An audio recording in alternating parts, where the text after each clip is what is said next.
Hi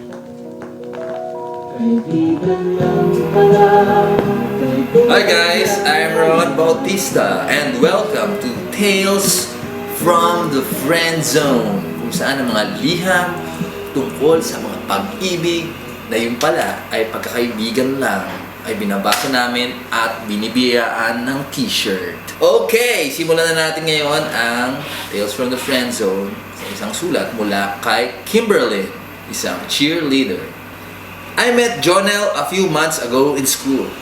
We had common friends and we had a common hobby, which was dancing.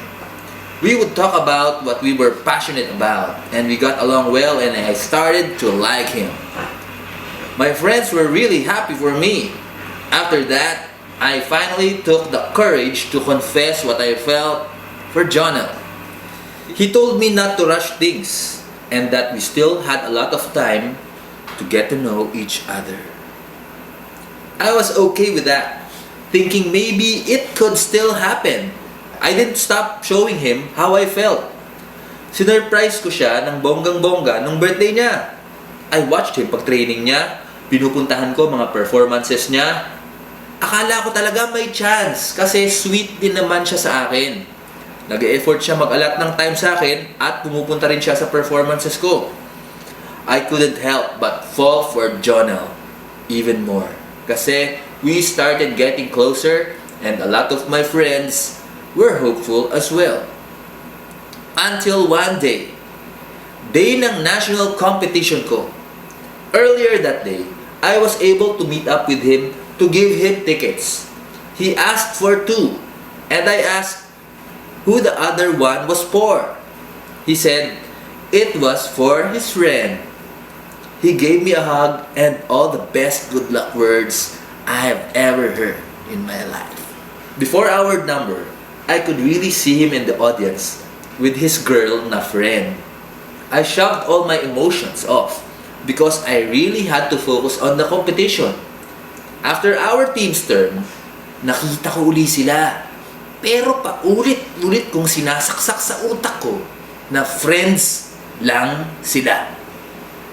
Ang dami nagsasabi sa akin na, iba na yan pero todo deny pa rin ako. Then it hit me. Napahagulgul ako ng di oras. May nag-text sa akin. Nakakita na magkahawak sila ng kamay. Naniwala na rin ako na iba na nga yun. Ang akin lang, re-respetuhin ko naman siya kung ayaw niya sa akin eh. But why did Jonel have to lead me on?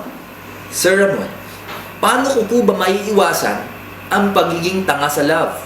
Ayoko na magmukhang tanga na nagbubuhos ng lahat tapos babaliwalain lang in the end. Help po please.